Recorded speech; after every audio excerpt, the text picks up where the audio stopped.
আজ থেকে আমাদের সকল সম্পর্ক এখানেই শেষ। তোমার কি মাথা ঠিক আছে? 4 বছর ধরে নিজ হাতে গড়া রিলেশনশিপ আর আজ তুমি শেষ করে দিতে চাইছো?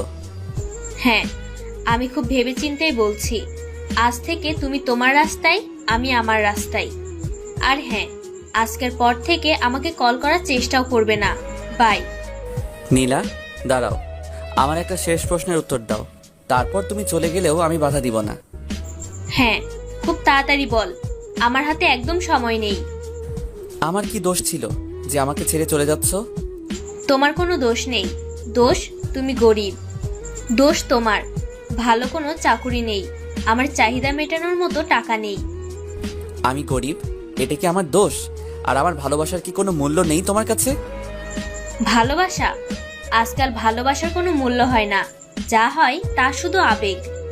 আর হ্যাঁ, কালকে আমার বিয়ে, দেশের নাম করা টপ বিজনেস ম্যাগনেটের সাথে। তুমি কিন্তু অবশ্যই আসবে। হ্যাঁ, অবশ্যই আসবো। তোমার বিয়ে আর আমি আসবো না? তোমাকে আমার তরফ থেকে সেরা উপহার দিব। ঠিক আছে, অপেক্ষায় থাকবো। এই কথাগুলো বলে নীলা চলে গেল, আর আমি নীলার যাবার পথের দিকে তাকিয়ে নীরবে চোখের পানি ফেলছি এবং ভাবছি, আমি গরিব, এটা আমার দোষ, যার জন্য নীলা আমাকে ছেড়ে চলে গেল। আপনারা কমেন্ট বক্সে বলবেন, আসলে গরিব হওয়া কি কোনো দোষের কিছু? আর হ্যাঁ, আপনাদের তো আমার পরিচয় দেয়নি। আমি হলাম মোহাম্মদ হৃদয় আহমেদ, আর যার সাথে এতক্ষণ কথা বললাম সে হচ্ছে আমার প্রেমিকা অধরা ইসলাম নীলা। নীলার সাথে 4 বছর আগে আমার প্রথম দেখা হয় রেল স্টেশনে। তখনই আমার ওকে খুব ভালো লাগে, কিন্তু হঠাৎ ভিড়ের মাঝে হারিয়ে যায়। হয়তো ভাগ্য আমাদের জোড়া লাগাবে, তার জন্য আমার সিট নীলার সাথে পড়ে। সিটে বসার পর নীলা আমাকে প্রশ্ন করে, হ্যালো মিস্টার, আপনার নাম জানতে পারি? জি, আমাকে বলছেন? এখানে আপনি ছাড়া কেউ আছে নাকি? আমি মোহাম্মদ হৃদয় আহমেদ। আপনি? আমি নীলা, অধরা ইসলাম নীলা। তো কোথায় যাচ্ছেন? ঢাকায় যাচ্ছি, বাবা মার স্বপ্ন পূরণের জন্য, ভালো একটা ভার্সিটিতে ভর্তি হওয়ার উদ্দেশ্যে। আমিও ঢাকায় যাচ্ছি। তো আপনার বাবা মা কি করেন? বর্তমানে পৃথিবীতে নেই। মানে? কিছুদিন আগে এক দুর্ঘটনায় তারা, আর বলতে পারলাম না, চোখ দিয়ে অঝরে পানি পড়তে লাগলো। সরি, আসলে আমি আপনাকে কষ্ট দিতে চাইনি। যার জীবনটাই কষ্টের মহাকারখানা, তাকে আর নতুন করে কি কষ্ট দিবেন? এরপর আরো অনেক বিষয়ে কিছু কথা বলতে বলতে আমাদের গন্তব্যস্থান ঢাকায় পৌঁছে গেলাম। নেমে গেলাম জীবনযুদ্ধে। হ্যাঁ, এটাই আসল জীবনযুদ্ধ।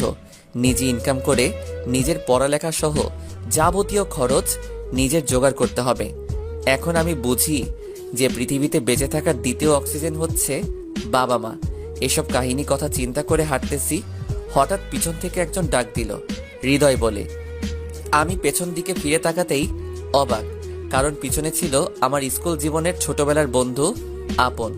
আমি তো আপনকে দেখে জড়িয়ে ধরেছি। কি ব্যাপার দোস্ত, তুই ঢাকাতে কেন? আর আঙ্কেল আন্টি কেমন আছে?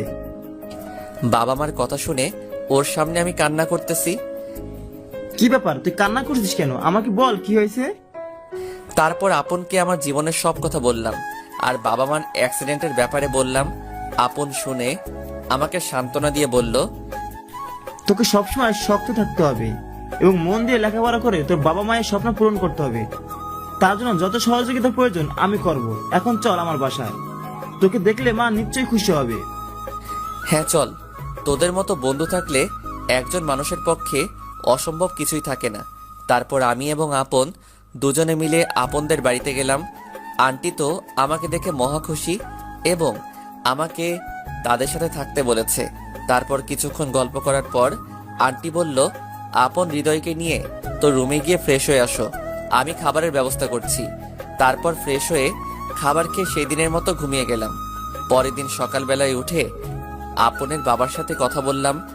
আপনের বাবা খুব ভালো মানুষ, সেও আমাকে দেখে খুশি হয়েছে।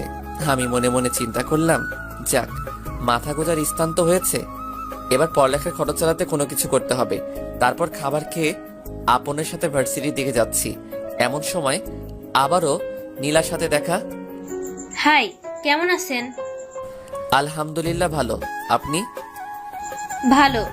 তা আপনার সাথে উনি কে? আমার বন্ধু